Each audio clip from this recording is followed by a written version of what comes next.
Chega um momento em que os amortecedores deixam de ser eficazes. Assim como a droga que gera a tolerância e cujas doses precisam ser cada vez maiores para se obter o efeito desejado. Nesse caso, os efeitos colaterais começam a ficar insuportáveis e o risco de uma overdose se torna iminente. Muitas vezes é necessário chegarmos a esse nível de sofrimento para que, através de um impulso de vida, encontremos as forças necessárias para a transformação. Ao chegar nesse ponto, a pessoa vê que existe apenas uma escolha: ou ela muda ou morre. Porque mesmo que não esteja viciada em uma droga química, está viciada em algo que se tornou tóxico e aos poucos ela está morrendo. Pode ser uma situação de vida que não corresponde ao anseio da alma, o que quer dizer que a pessoa está se movendo em direção oposta ao seu propósito. Nesse momento surge a chance de ver a realidade e fazer uma escolha. Quando me refiro à morte, nesse caso, é no sentido de viver sem alegria e sem prazer. Isso é o mesmo que morrer. Muitas vezes a pessoa precisa chegar nesse estágio para que ocorra uma mudança de eixo capaz de transformar a vida. Infelizmente, é assim que funciona. Em geral, é o sofrimento que gera o impulso de transformação. A mudança normalmente chega através de um grande vazio existencial, uma depressão, uma grande perda ou uma doença. Com isso, não estou dizendo que precisamos sofrer para evoluir, mas é fato que é isso que tem acontecido no decorrer da história da humanidade. Tenho trabalhado para que possamos ser impulsionados pelo amor e não pelo sofrimento, mas isso será possível somente através de uma mudança de cultura. Chega esse momento em que tudo começa a desmoronar. E a queda é proporcional ao tamanho da construção. Quanto maior o império construído pelo ego, maior o estrondo. Quanto maior a conquista material, maior a comparação entre o que se conquistou lá fora e o que não se conseguiu alcançar internamente. Se há um império fora, mas ainda não há nada dentro de si, você entra em desespero. É possível que você se dê conta de que tudo o que fez e de que todas as suas vitórias não servem para absolutamente nada. Pois no momento final você não leva consigo nem mesmo um grão de poeira. A única coisa que você leva é a si próprio. A única coisa que realmente tem sentido e pode ser alcançada é você mesmo, a sua verdadeira identidade. Quando você é um estranho para si mesmo, nem o mundo inteiro é capaz de preenchê-lo. Você acorda pela manhã e se pergunta: para quê? Você se veste e sai para a vida, mas sempre se questionando. Nada faz sentido, nada satisfaz. E qualquer coisa que o mundo ofereça é insuficiente. Você se sente insatisfeito e frustrado, muitas vezes deprimido. A vida torna-se um fardo. Aquilo que você considerava normal, de repente se torna absurdo, porque você começa a perceber a falta de sentido no modo como vive e na sua relação com o mundo. Não estou dizendo que é errado conquistar bem ou tornar-se rico. A prosperidade é também uma manifestação divina. Estou me referindo ao fato de muitos desperdiçarem suas vidas na busca desenfreada pela riqueza material. Desperdiçam a vida procurando a felicidade através do acúmulo de coisas. Isso é insano.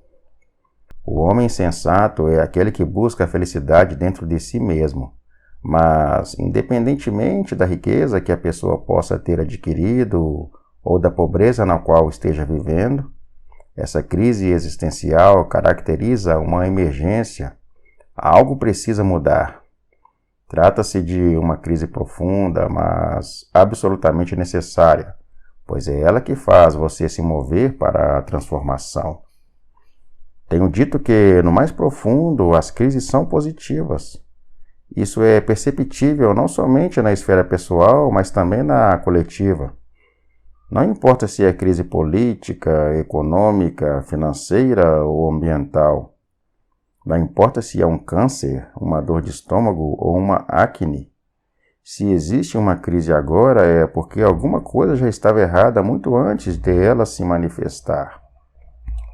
Até o momento em que a crise vem à tona, tudo parece estar bem. Tudo parece normal.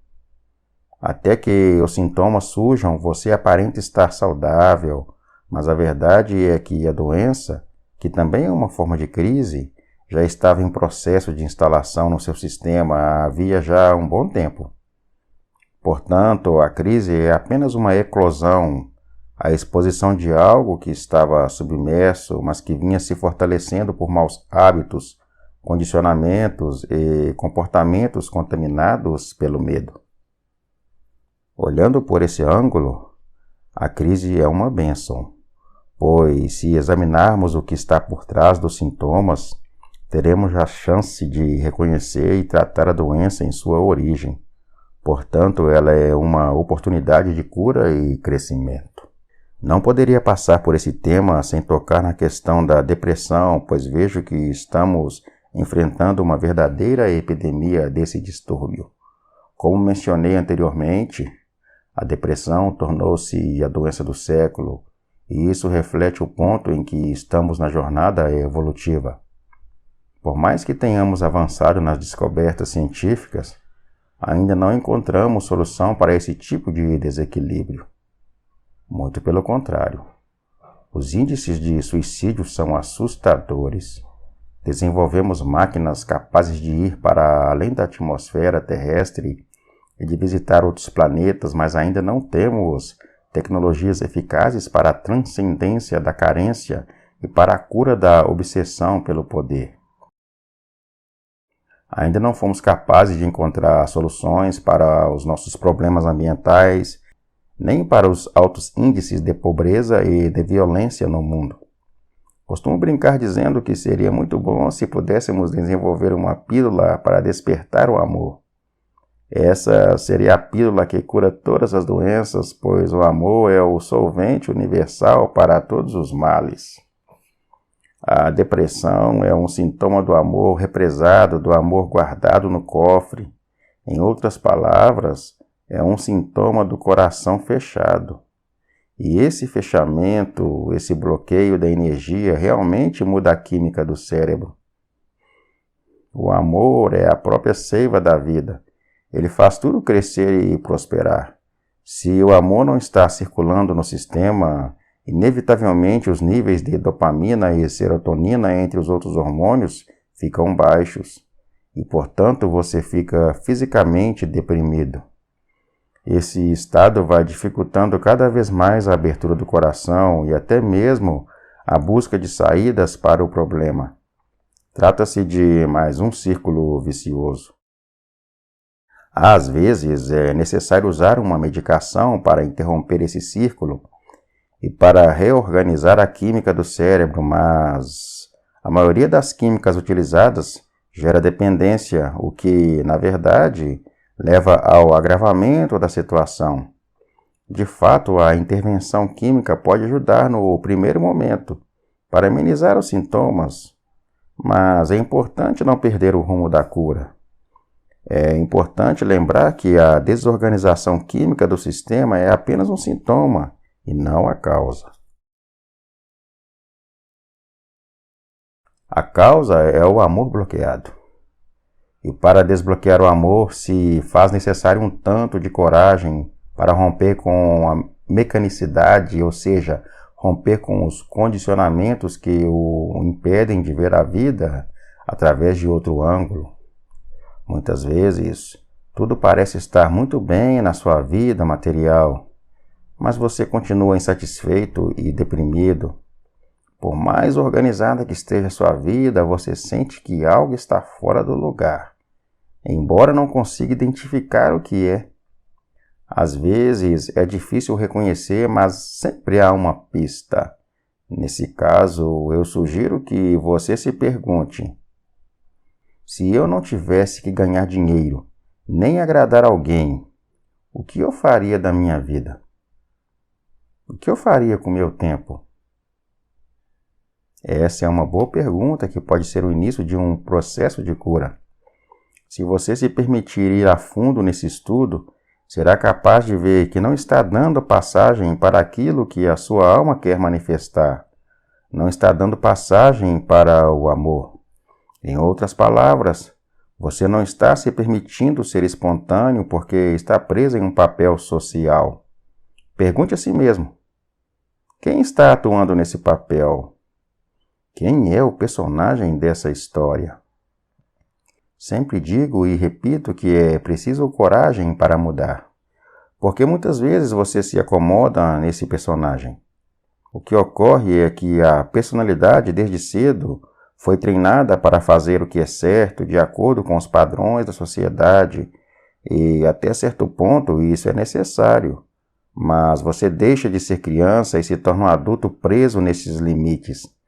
Você cresce fisicamente, mas no aspecto emocional continua no mesmo ponto. Então você faz o que é correto, seguindo os padrões sociais, para receber o amor e atenção, mas isso impede de ser espontâneo e natural. E quando você condena a espontaneidade, condena também a sua saúde mental. E um dos principais sintomas dessa repressão da sua espontaneidade é justamente a depressão. Um aspecto comum em todos os quadros depressivos é o sentimento de solidão, de estar separado e, consequentemente, desprotegido. Em geral, a pessoa se isola e deixa de se relacionar com o mundo. Pode até conseguir ter sucesso em certas áreas da vida, o que traz um alívio e esconde por um tempo os sintomas da depressão. Às vezes, os sintomas aparecem quando a pessoa está sozinha e, ao acordar no meio da madrugada, é tocada pelo desespero, ou ainda quando não quer se levantar pela manhã. Há ocasiões em que surgem sentimentos difusos e crises de pânico, mas existe sempre um sentimento de desencaixe, uma falta de sentido na vida, uma tristeza sem causa aparente. A pessoa não sabe explicar por que está triste, mas segue fazendo suas coisas de modo automático. Ela não está ali, a alma não está presente, porque se sente aprisionada e não consegue expandir. Talvez a frase que melhor expressa o estado de depressão seja: a vida é sofrimento. Vejo que, independente das nossas marcas pessoais, coletivamente também estamos atravessando uma zona depressiva. Quando falo coletivamente, me refiro à humanidade, à raça humana. O planeta está passando por uma zona cinzenta. Isso acontece porque a consciência está se expandindo e estamos começando a perceber essa grande desconexão que nos levou ao grau máximo de degradação ambiental e dos valores espirituais e humanos. De certa forma, estamos começando a tomar consciência da nossa insanidade. Tenho constatado que um dos maiores desafios da jornada humana é sentir, ou melhor, lidar com aquilo que sente. Vejo que somente a disposição para enfrentar as dores existenciais que nos habitam pode curar a humanidade, pois são essas dores que geram a nossa insanidade. Não é insano matarmos uns aos outros? Não é insano destruirmos nosso planeta? Não é insano poluir os rios? Não é insano poluir a terra? Não é insano destruirmos a nossa fonte de vida? Na minha visão, tudo isso é insano, mas trata-se de uma insanidade produzida pela dor inconsciente que carregamos. De tão desafiador que é sentir e lidar com os sentimentos, acabamos nos colocando dentro de uma armadura. Criamos um muro entre nós e o mundo e nos tornamos insensíveis porque esse muro nos impede de sentir. E nós fazemos isso porque, em algum nível, existe a ideia de que sentir é muito perigoso. Essa ideia existe por causa de uma memória que carregamos. Como já vimos, em algum momento da nossa biografia, passamos por experiências dolorosas e difíceis de suportar. e com isso precisamos amortecer a dor. Então nós erguemos um muro que é construído com muitos sentimentos: orgulho, medo, vingança, ódio, racionalização e diversos outros mecanismos de defesa. Entretanto, para seguirmos em frente na jornada, esse muro terá que ser destruído. Em algum momento precisaremos retirar a armadura e ficar vulneráveis. Somente assim será possível aprender a lidar com os sentimentos. Esse aprendizado é uma passagem necessária para o processo evolutivo, até porque você só pode sustentar o êxtase se conseguir suportar a tristeza, pois o canal do sentir é o mesmo. Tanto a tristeza quanto o êxtase passam pelo mesmo canal. Portanto, ao bloquear os sentimentos para não sentir dor, você também impede a possibilidade de sentir prazer. Certa vez alguém disse que emoções são como cavalos selvagens. Elas são indomáveis. E os sentimentos são como corredeiras de água que você não controla e não sabe para onde irão levá-lo. Mas em algum momento você terá que lidar com isso. Precisará aprender a enfrentar a vulnerabilidade e a incerteza que os sentimentos trazem. Ao mesmo tempo em que os sentimentos podem levá-lo a visitar os calabouços do inconsciente e ativar pavores, desesperos e angústias que não se podem traduzir em palavras, eles também podem conduzi-lo a experiências maravilhosas e fazê-lo chorar de alegria e gratidão. Lidar com sentimentos negados é uma passagem inevitável. Se você construir um muro bem alicerçado, isso significa que há dores existenciais tão profundas que fazem com que você tenha medo de sentir a dor do aniquilamento. E alguns sentimentos são realmente mortificantes. Porém, esse muro terá de ser derrubado e isso só acontecerá quando você se dispuser a investigar. Quando, de forma consciente, decidir enxergar o que está por trás desse muro.